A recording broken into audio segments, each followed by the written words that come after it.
Halo guys, assalamualaikum warahmatullahi wabarakatuh. Gimana kabarnya semua teman-teman? Semoga selalu dalam keadaan baik-baik saja. Oke, alhamdulillah wa syukurillah, sekarang di Taiwan menunjukkan jam 11.30 PM ya, yang mana di daerah bawah Changhua Yuanlin suhunya 18 derajat Celcius. Jadi siangnya panas tapi malamnya agak sedikit dingin ya. Dan untuk pengetahuan teman-teman, penukaran uang di aplikasi Indogo sekarang 511 ya. Yang kemarin tinggi sekali 515, sekarang 511, jadi udah turun banyak ya. Oke, nggak apa-apa, yang penting masih banyak juga.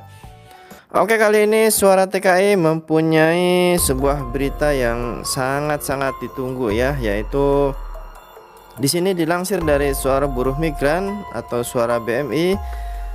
Kemarin para PMI di Taiwan bersama TKA lainnya lakukan demo menuntut hak dan perlindungan, termasuk uang pesangon saat habis kontrak.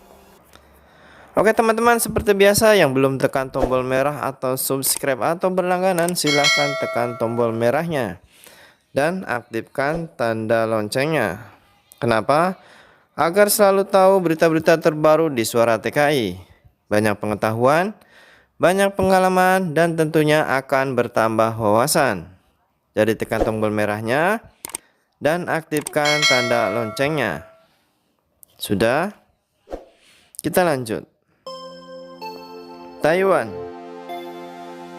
Pekerja rumah tangga migran di Taiwan yang didukung oleh perwakilan dari kelompok hak-hak buruh berunjuk rasa di depan legislatif Yuan pada Hari Perempuan kemarin, yaitu untuk meminta perlindungan hukum atas hak dan kesejahteraan mereka. Sekitar 100 pengunjuk rasa, kebanyakan pengasuh dari Filipina, Indonesia, dan Vietnam.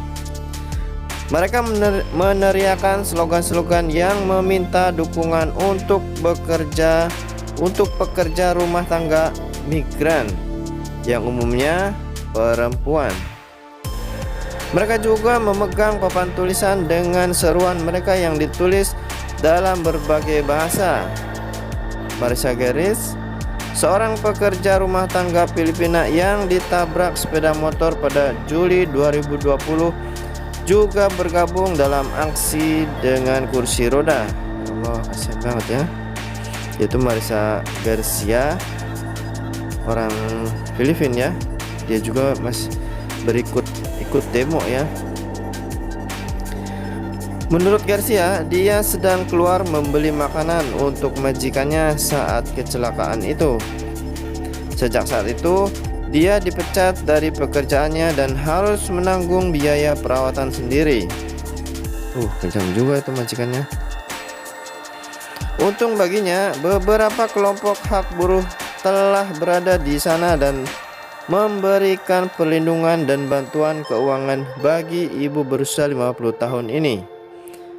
Masih memiliki 4 anak untuk dihidupi di Filipina.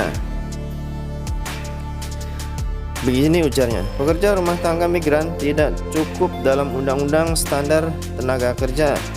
Artinya mereka tidak mendapatkan kompensasi ketika terjadi kecelakaan kerja, kata Sen Xiu Lin, juru bicara jaringan pemberdayaan migran di Taiwan. Menurut peraturan yang berlaku di Taiwan, pemberi kerja hanya diwajibkan untuk mendaftarkan karyawan dalam program asuransi tenaga kerja yang memberikan perlindungan atas kecelakaan kerja jika memiliki lebih dari 5 karyawan. Selain itu, pekerja rumah tangga migran tidak menerima upah lembur meskipun jam kerja panjang. Nah, itu dia. Jadi kalaupun di sini dituliskan pekerja rumah tangga migran tidak menerima upah lembur meskipun jam kerja panjang ya. Jadi ya seperti sektor informal. Jadi kalaupun kerja sampai malam atau non stop ya, itu emang gak dihitung lembur, jadi sama aja dihitungnya gaji UMR ya.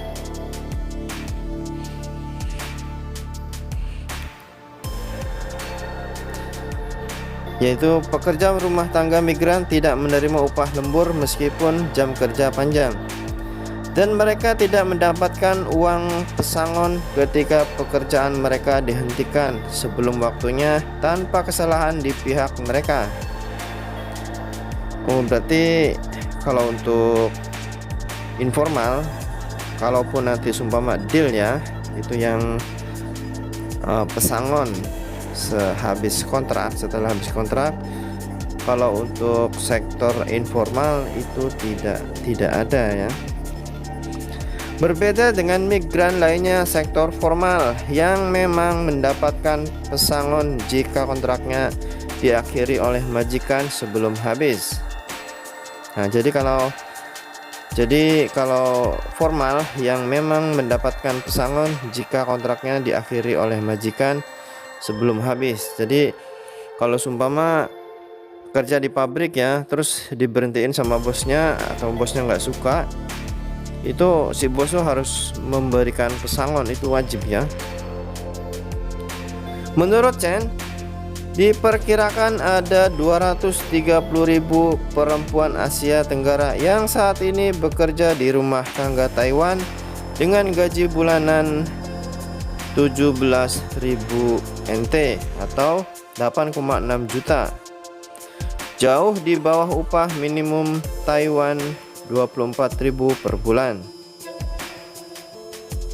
Pekerja rumah rata-rata bekerja 10 sampai 10,4 jam sehari, dan hanya 11,4% dari mereka yang diizinkan oleh majikan mereka untuk mendapatkan hari libur rutin setiap minggu, kata Chen mengutip data dari Kementerian Tenaga Kerja yang dirilis pada Januari 2020. Dia mengulangi seruan agar legislatif Yuan mengesahkan undang-undang rumah tangga yang diusulkan oleh Men pada tahun 2004 untuk memenuhi kebutuhan akan pelindungan hukum bagi pekerja migran di sektor rumah tangga.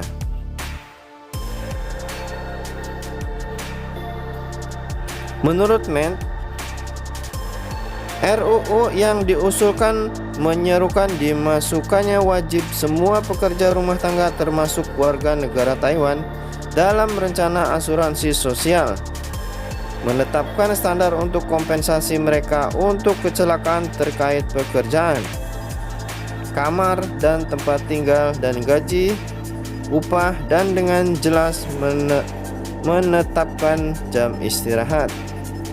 Namun, tindakan yang diusulkan telah ditangguhkan karena kurangnya sumber daya pemerintah untuk perawatan jangka panjang dan tentangan dari pemberi kerja.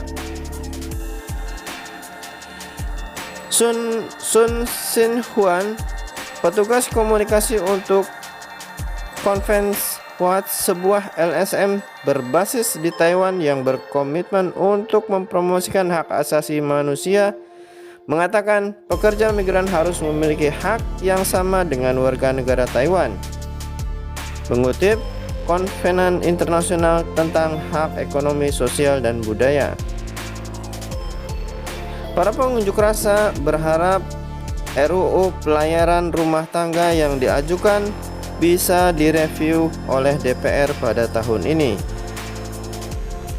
Jadi para pengunjuk rasa berharap RUU pelayanan rumah tangga yang diajukan bisa direview oleh DPR tahun ini.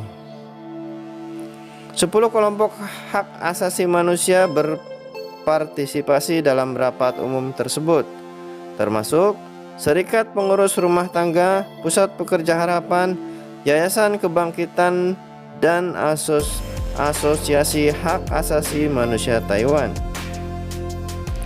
Nah, itu dia. Jadi kemarin ya ada sempat demo, yaitu emang Dulunya kan pernah dibahas yang katanya nanti kalau seumpama habis kontrak akan ada seperti pesangon ya. Cuman nyatanya sampai sekarang belum ada keputusan yang real ya, belum ada jawaban, belum ada tanggapan.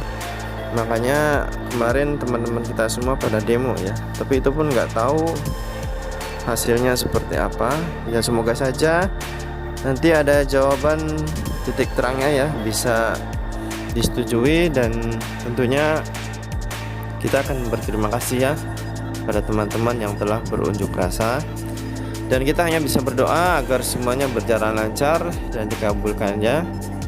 Oke, sampai di sini dulu. Saya Ron Saputra, Suara TKI.